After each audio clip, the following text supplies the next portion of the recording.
You bring your car into a shop. You trust a stranger with a machine worth more than some people's annual salary.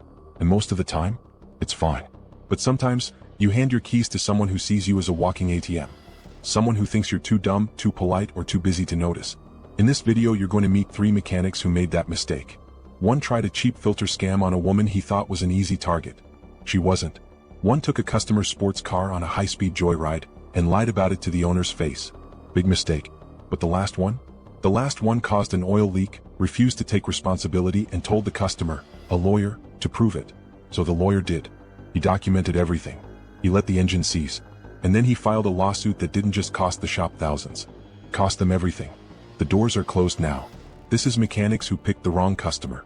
Let's open the case file. So this happened about 2 years ago, and honestly, I still smile when I think about it. I'm 34, I drive a Honda Accord, nothing fancy, but I take care of it. I know my way around basic maintenance because my dad was a mechanic for 30 years. Not professionally anymore, but when I was a kid, I spent a lot of weekends in his garage handing him wrenches. So I'm not an expert, but I know enough to not be a complete sucker. Anyway, I needed an oil change. I usually go to my regular guy, but he was booked out for 2 weeks, and I was already overdue.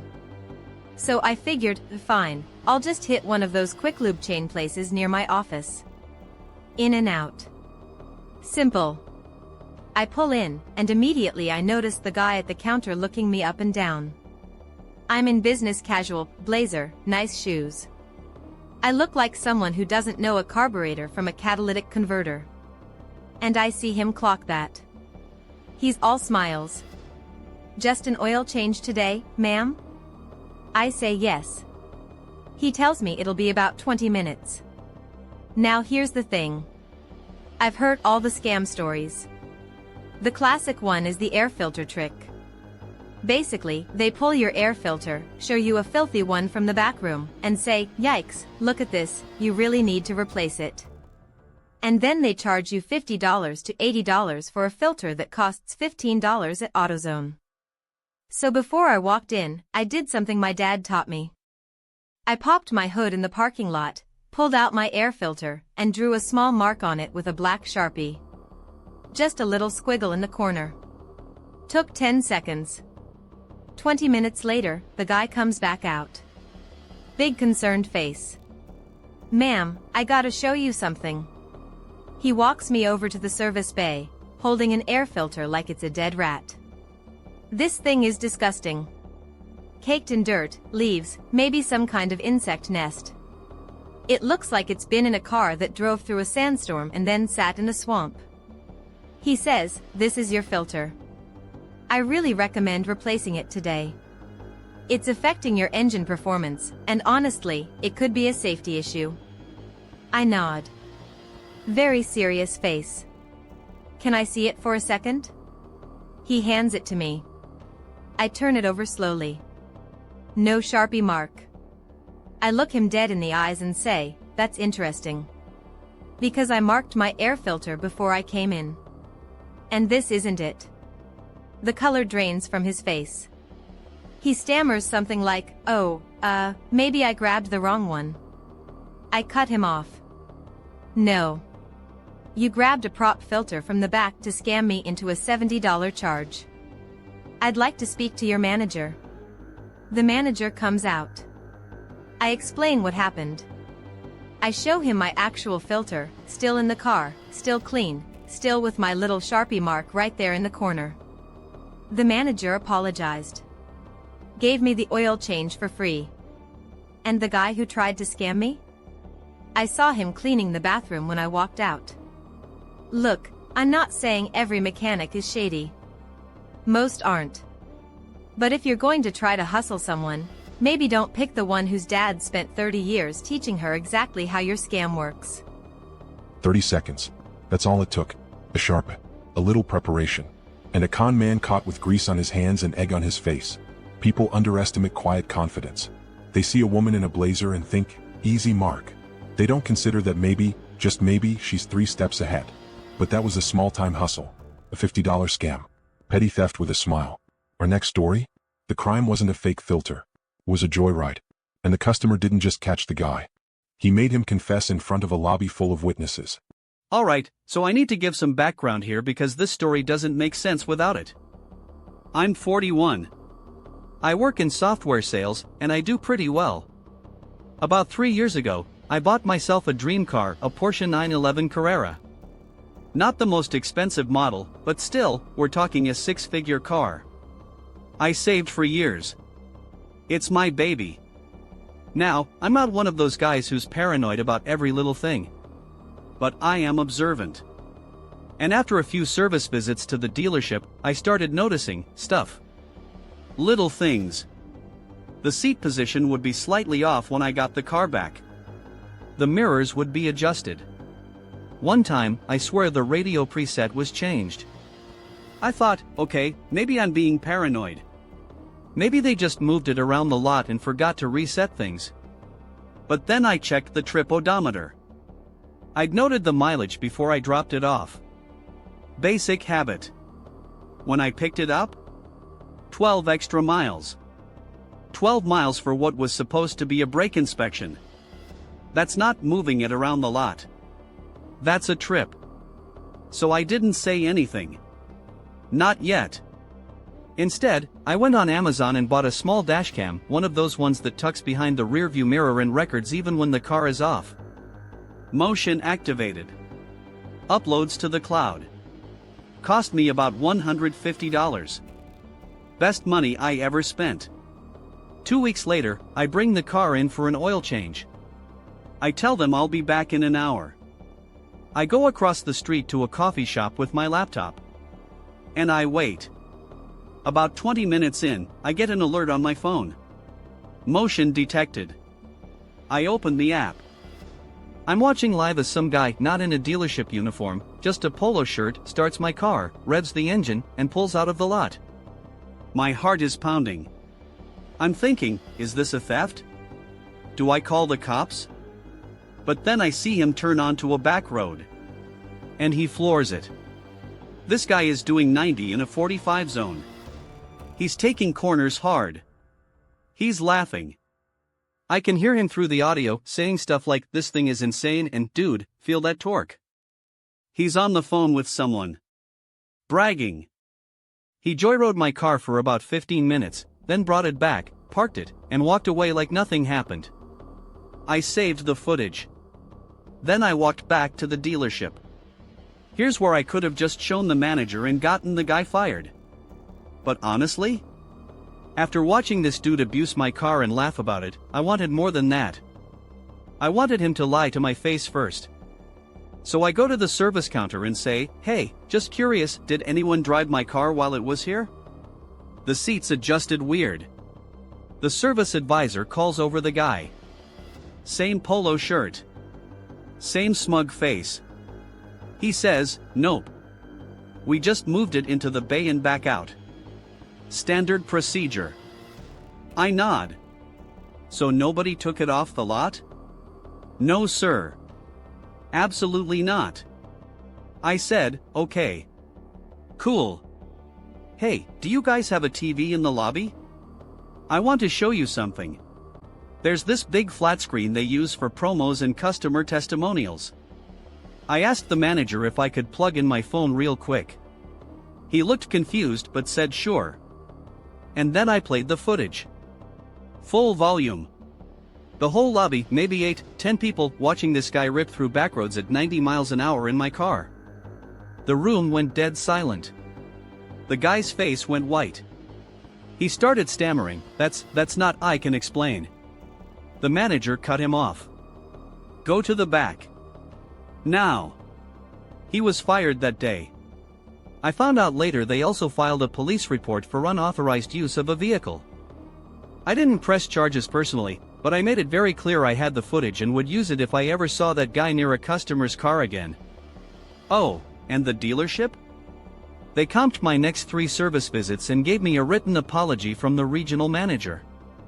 I still have the dashcam. Always recording. You want to take my car for a spin? Smile.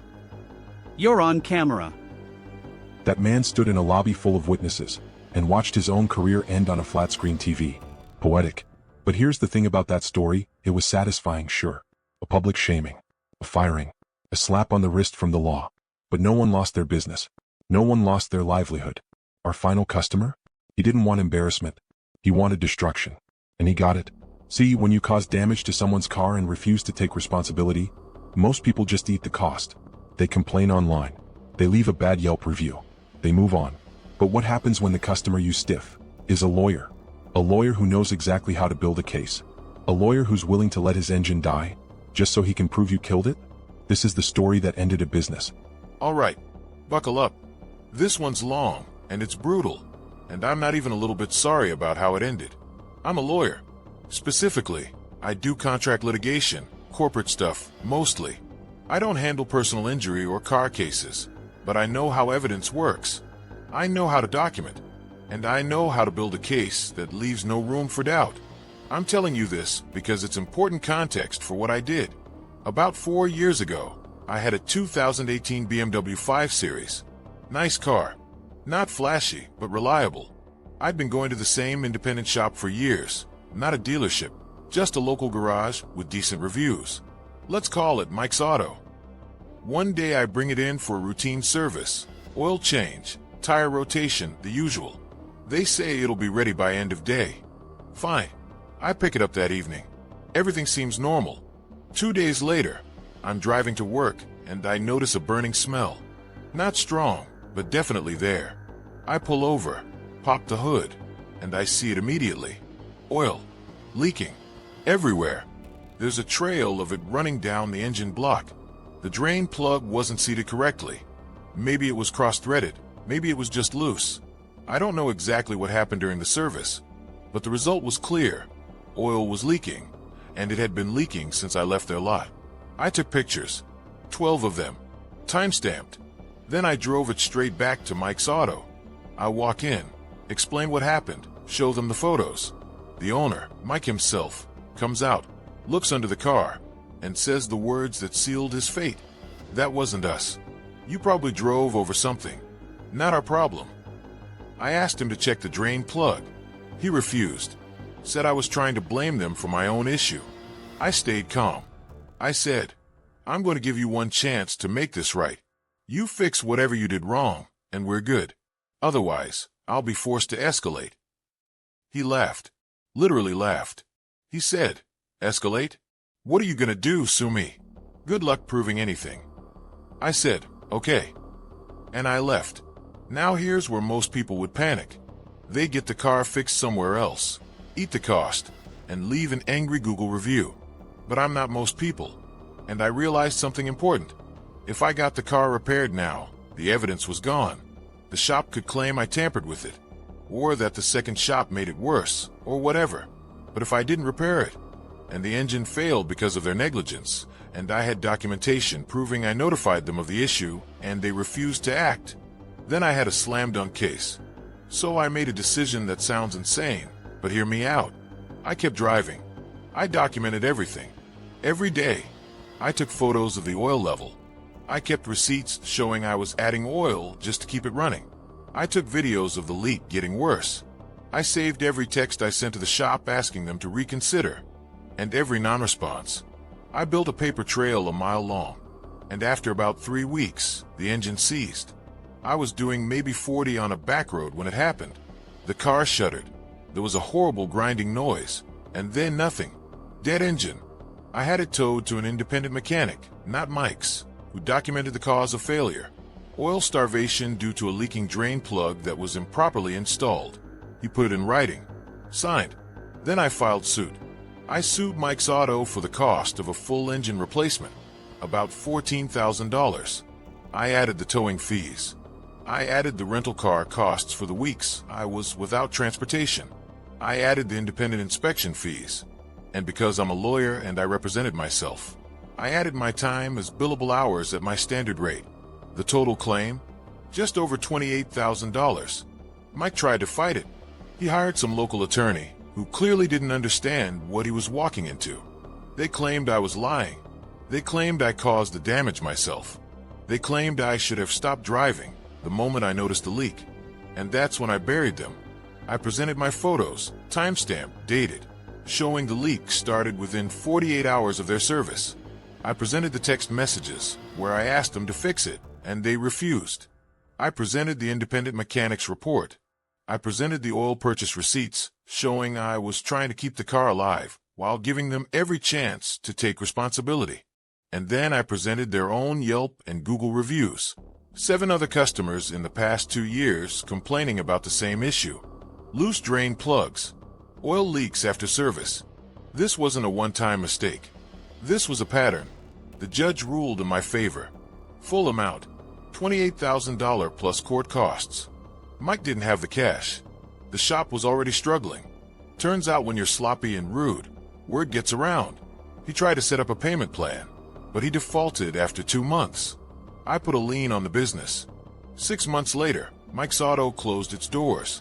Permanently. The building sat empty for a year before someone else bought it and turned it into a tire shop. I drive past it sometimes. Do I feel bad? Honestly, no. I gave him every chance. I asked nicely. I gave him an opportunity to make it right for a few $100 in labor. He laughed at me. He told me to prove it. So I did. 3 customers. 3 mechanics who thought they were the smartest person in the room. And 3 very expensive lessons in humility.